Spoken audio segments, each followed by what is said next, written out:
Hola chicos, les preparé esta sesión para tocar el último tema que se llama prevención y control de las infecciones virales. Yo espero que después del video les surjan muchas dudas que con gusto se las voy a contestar a través del Classroom, ¿ok? Entonces, vamos a iniciar prevención y control de las infecciones virales. Este es un tema que ya ustedes estuvieron tocando cuando estuvieron presentando las diferentes familias virales. Si ustedes mismos me decían, ok, y lo podemos prevenir de esta manera o se puede controlar de esta manera, etcétera, etcétera. Sí, pero ¿cómo prevenimos y o controlamos estas infecciones virales? ¿Cómo se controla una infección viral? Y creo que parte de esto tiene que ver un poco con lo que acabamos de pasar. ¿Sí? ¿Cómo controlamos la pandemia que acabamos de vivir de COVID-19?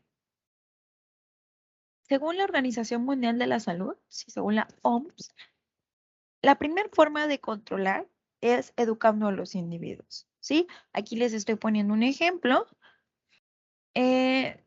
donde se les está transmitiendo información sobre esta enfermedad. ¿Ok? Lo vivimos. ¿Qué nos dijeron? Tenemos que lavarnos las manos, ¿sí? Tenemos que ser cuidadosos cuando nos llevamos las manos a la cara, ¿sí? Cuando saludamos a alguien, mantener sana distancia, el uso de cubrebocas, mantener una buena higiene, nos educaron en la forma de transmisión, ¿sí? Y de esa manera se tomaron medidas para evitar la propagación del virus, ¿sí? Y la segunda manera en que nosotros eh, podemos manejar una infección viral es inmunizando a los individuos en riesgo. ¿Y cómo nos inmunizamos o cómo se inmunizan a los individuos? Utilizo la palabra individuo porque no solamente estoy hablando de humanos, ¿ok? También tenemos epidemias que ya las vimos, sí, ya vimos tipos de enfermedades que afectan a animales, ¿sí? Y que también son de interés, ¿por qué? Porque son de interés económico para nosotros, ¿ok? Bueno, pero en este caso vamos a regresarnos a los humanos. Vamos a inmunizar a los individuos en riesgo, ¿ok? ¿Y cómo nos inmunizamos? Ok, pues vamos a tener dos formas, de forma activa y de forma pasiva. Hablamos de una inmunidad activa cuando involucramos a nuestro sistema inmune.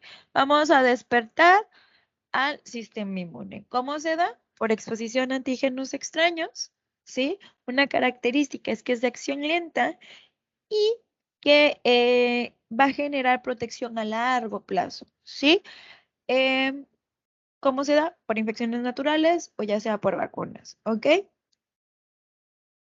Y la inmunidad pasiva, ¿sí? Ya nos lo dan digerido y en la boca, literalmente, ¿sí? Vamos a recibir anticuerpos preformados.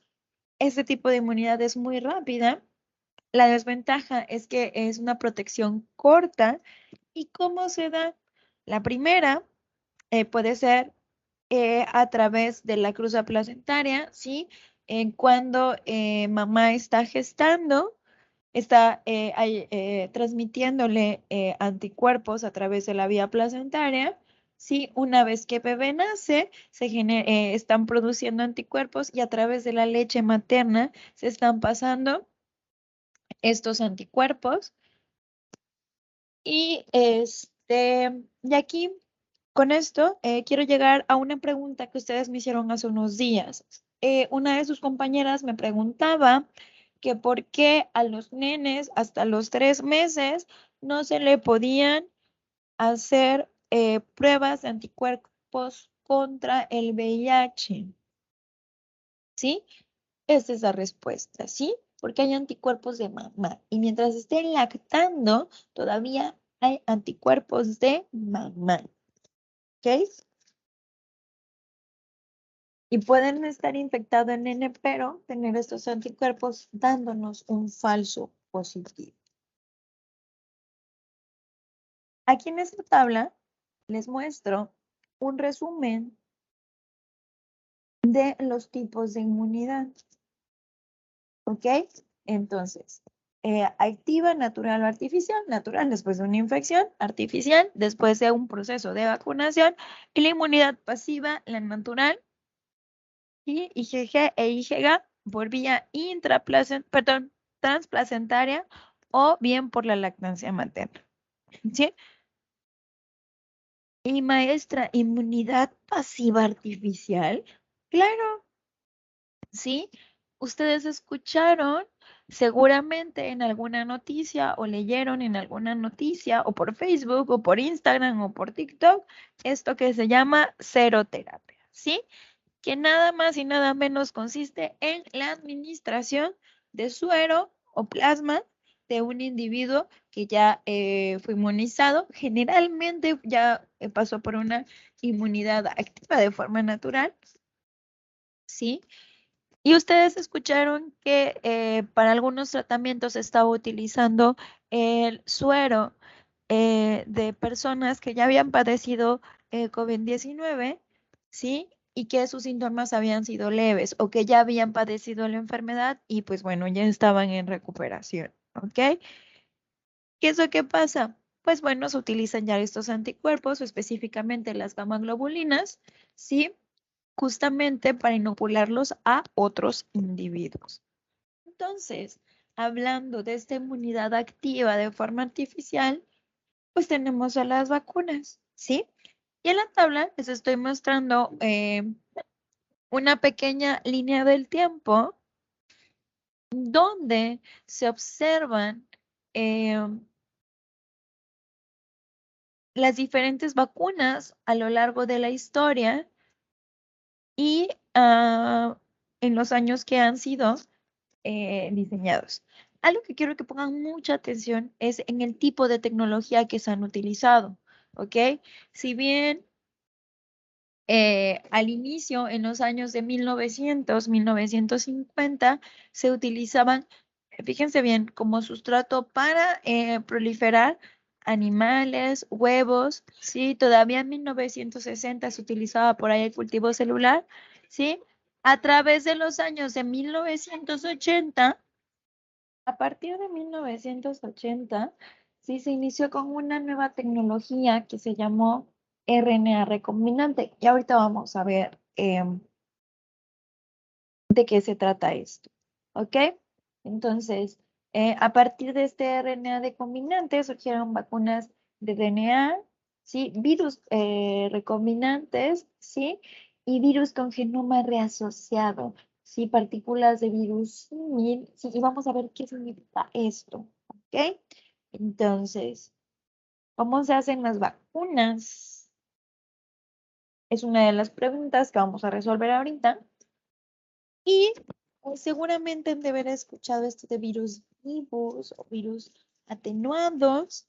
Sí, maestra, me inoculan todo el virus. Maestra, me voy a enfermar porque me están inoculando el virus. Bueno, en esta imagen se resume eso de lo que les estoy hablando. ¿Sí? Entonces, en la parte de en medio tenemos nuestro virus, ¿sí? O nuestro patógeno de interés, porque ahorita vamos a ver que no nada más hay vacunas para virus, ¿sí? Aunque a nosotros nos interesan las de virus, no solo las hay para virus, ¿sí? Según inicio, que son las primeras tecnologías, se utilizaba, perdón, el virus completo, ¿sí?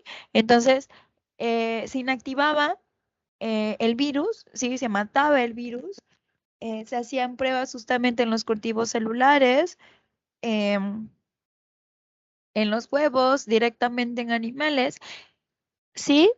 Y una vez que veían que ya no, que efectivamente habían logrado matar al virus, sí se inoculaban, ¿ok?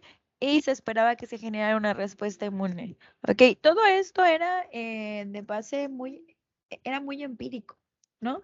Después, ok, ya no vamos a matar al virus, solo lo vamos a inactivar. ¿Qué quiere decir que que está atenuado, perdón? ¿Sí? Que eso significa que el virus va a ser capaz de introducirse a la célula, pero mediante modificaciones que se le realizaron, si bien se introduce en la célula y se va a poder replicar, este no va a ser capaz de producir más viriones. ¿Por qué? Porque las modificaciones que se le realizan van a ser para que se evite la formación de los nuevos viriones. ¿Ok? Y ya hablando de las nuevas vacunas, de las nuevas tecnologías, tenemos las recombinantes, que generalmente se utilizan vacunas de RNA, donde se utiliza un vector, si vamos a decirle la capucha. Es cuando ustedes empezaron a ver sobre las tecnologías que se utilizan para los virus, sí vieron que también se utilizan como vectores. A estos virus se le conocen como virus heterólogos. Van a ser virus este, que son de la misma familia, sí son muy parecidos genéticamente, pero no son capaces de causar una patología tan grande. Ok, entonces se modifica, se les inserta un fragmento del RNA del virus de interés, ¿sí? Y se introduce, ¿ok? De esta manera se diseña. Pero no nada más vamos a utilizar el RNA viral, ¿sí? Sino que también vamos a utilizar otras fracciones del virus, ¿sí? Y así se utilizan fragmentos de las proteínas, que cuando ya hablamos de fragmentos de las proteínas, se les conoce como péptidos, ¿ok? Y en el caso de las vacunas que están diseñadas no necesariamente para virus, sí, sino que ya tenemos vacunas para algunas bacterias. em, Se utilizan los plásmidos. Si ustedes ya vieron un poco de esta tecnología, seguramente en microbiología o en genética, eh, cómo se utilizan los plásmidos, ¿ok? Que en este fragmento de DNA circular, un plásmido va a ser como el cromosoma de una bacteria. En este fragmento de DNA circular vamos a tener toda la información genética necesaria para, en este caso, crear el antígeno. ¿Ok? Ahora bien, ¿qué vacunas están diseñadas con esta tecnología? Recombinante, facilísimo, la de COVID-19. ¿Ok? Eh, con péptidos sintéticos, sí que es como se denomina, como otras subunidades de los virus, hepatitis B y virus del papiloma humano, ¿vale? Ahora, aquí les presento lo que sería, o lo que es más bien, el esquema nacional de vacunación, ¿sí? Y si se dan cuenta, ya tenemos varios virus, ¿sí? Que hemos estado combatiendo justamente con este esquema nacional de vacunación, ¿ok?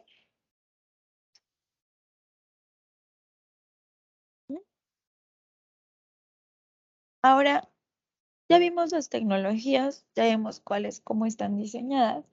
Y seguramente cuando salió la vacuna contra el COVID-19, ¿sí?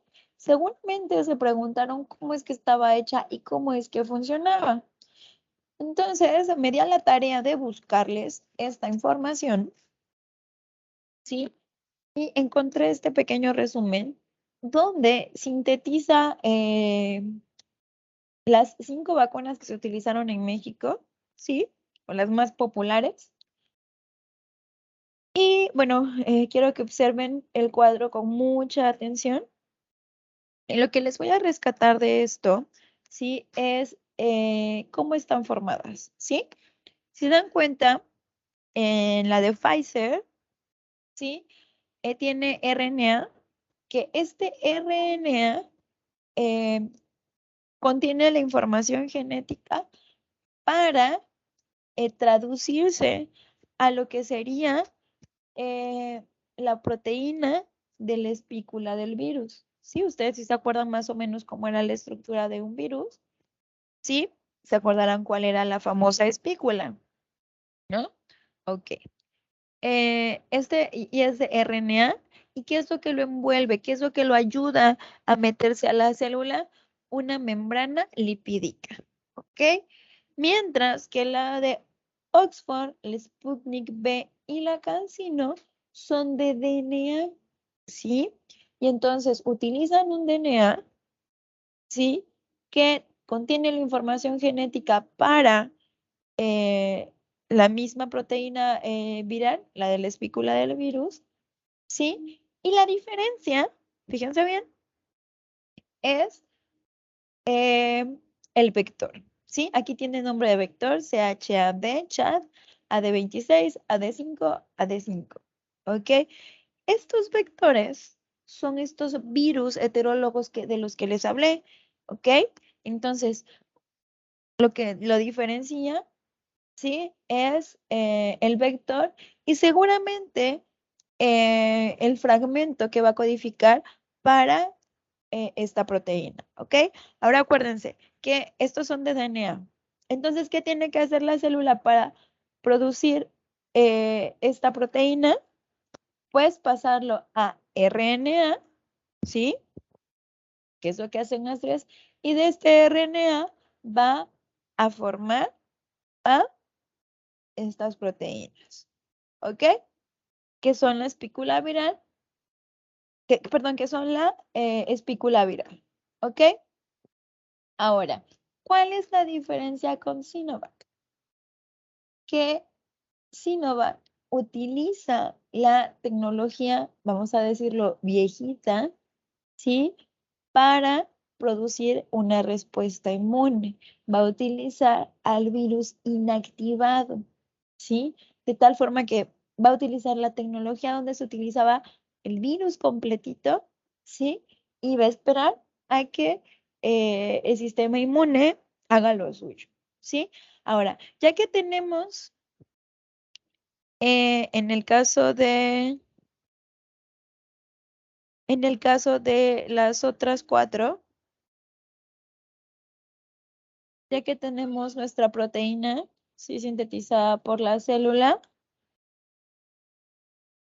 ¿qué es lo que pasa? Bueno, en el caso de Sinovac, ya sabemos que va a seguir la tecnología viejita, ¿sí? Pero una vez que ya se tienen estas proteínas de la espícula viral, las células dendríticas lo van a reconocer y van a llamar a los linfocitos B y los linfocitos T para que trabajen en conjunto, ¿sí? Uno, para que se creen los anticuerpos, ¿sí? Y finalmente los linfocitos T destruya a la célula, ¿ok? Esa sería como la base. ¿Son diferentes? ¿Sí? ¿Funciona? Pues hasta el momento creo que sí, ¿ok? Ahora, y entonces, maestra, la vacuna del VIH, ¿cómo es que funciona? Bueno, hubo un poquito de discusión sobre esto, pero las bases que ayudaron justamente a fabricar a estas proteínas virales, a estas vacunas, perdón, son las tecnologías que se habían estado probando para la vacuna del VIH, ¿sí? Ya había estudios, ¿sí? Donde se había visto eh, el uso de estos virus heterólogos como vectores, ¿sí? Para una vacuna de RNA contra el VIH, ¿ok? Entonces, hay un proyecto que se llama Proyecto Mosaico y a nivel internacional donde se están probando diferentes vectores, ¿sí? Aquí les puse el nombre de algunos, ¿sí? Diferentes vectores con diferentes fragmentos del RNA viral. Por eso se llama mosaico, es como si estuvieran haciendo justo un mosaico. Y lo que están probando es cuál genera mayor número de anticuerpos neutralizantes contra el virus del VIH. Si ustedes quieren, perdón, indagar un poco más sobre este proyecto Mosaico, les hice un resumen de sitios de interés, ¿ok? Que hablan desde la situación en el desarrollo de la vacuna hasta justamente cómo va esto del proyecto Mosaico. Si se dan la oportunidad de revisar esta literatura, sí, me gustaría que se generara una opinión sobre el panorama que se tiene con la vacuna contra el VIH. ¿Ok? Ahora vamos a suponer que ya no podemos prevenir la infección viral, ¿sí? Entonces, a partir de ahí, surge la siguiente pregunta. ¿Hay medicamentos para combatir a los virus? Sí. Y aquí va a haber un poquito de controversia, ¿sí? Así que vamos a unificar las respuestas. Ok, para ello, vamos a recordar un poco sobre el ciclo de la infección viral, ¿sí? Porque estas etapas van a ser esenciales para el desarrollo de nuevos fármacos, ¿ok? Entonces, vamos a tener fármacos que van a actuar en el proceso de la absorción, ¿sí? Otros que van a actuar durante la fusión o la endocitosis, ¿sí? Durante el desnudamiento viral, durante el proceso de transcripción, traducción y replicación viral y finalmente durante la liberación, ¿ok? Entonces, dentro de los primeros fármacos que se desarrollaron, ¿sí? Fueron los fármacos que se utilizaron para tratar infecciones por herpes, ¿sí? Y el primer blanco terapéutico, ¿sí? Fue justamente durante el proceso de transcripción, traducción y replicación, ¿sí? Esa es la imagen de los primeros fármacos que se utilizaron. Y si observan bien estos fragmentos, ¿a qué se parecen? Como buenos químicos, ustedes ah,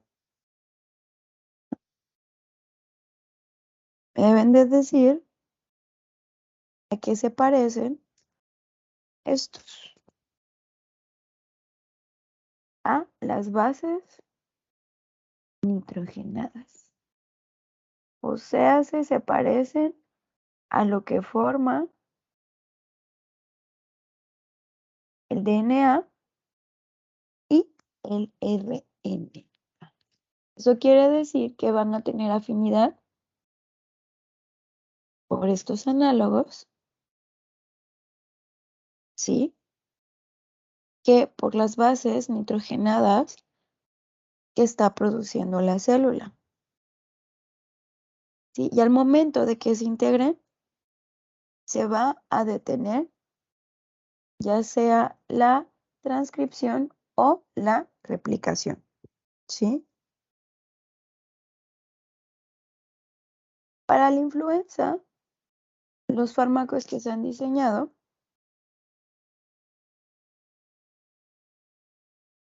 actúan de manera diferente, ¿sí? Estos se unen a la envoltura viral y al perder esta envoltura de forma temprana, se degrada en automático el ácido nucleico, ¿sí? Evitando que continúe con el ciclo viral. En esta imagen les muestro algunos de los fármacos que se utiliza para bloquear la replicación viral y en qué punto son utilizados. ¿Sí? Vamos a tener antagonistas de los receptores, ¿qué quiere decir? El fármaco va a inhibir o va a bloquear más bien el receptor de tal forma que el virus ya no puede introducirse en la célula. ¿Sí? Hay fármacos que, como los que les acabo de mostrar, ay, que van a estar involucrados en la pérdida de la envoltura. ¿Sí? Algunos otros fármacos, así que aquí están los ejemplos, que van a interferir en la transcripción de las proteínas, ¿sí? Otros que van a bloquear o se van a unir a los ribosomas, evitando que exista esta síntesis de proteínas, ¿sí? Van a inhibir las proteasas de tal forma que van a bloquear el ensamblaje de los nuevos viriones, ¿sí? Y así va a haber también, bueno, los primeros que les mostré, los análogos de los nucleótidos, ¿ok? Y entonces, ¿cómo funcionan los fármacos contra el VIH? Esta imagen la saqué de una revista de divulgación de la UNAM, donde les hace un breve resumen justamente de los tipos de antirretrovirales que existen, ¿ok? Y